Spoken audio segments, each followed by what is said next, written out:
My name is Chef Bryant Minuche. I'm going to show you how I use one of my favorite European cheeses, Asiago Stagionato, at my restaurant Ciccio in Napa Valley. This dish is wood-fired asparagus with maitake mushrooms, Asiago cream, prosciutto, and chive oil. This utilizes Asiago throughout the dish and really showcases how amazing it is. People sometimes treat Asiago like it's just some generic hard cheese.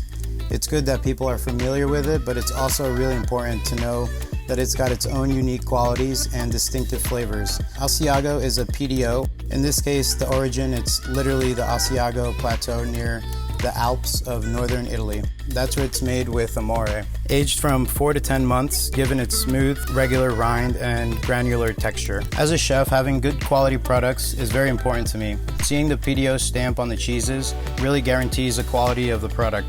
You don't get the stamp without unique combination of human and environmental factors that represent excellence and European food production. I love this dish as it's very fresh and vibrant and really allows the cheese to stand out.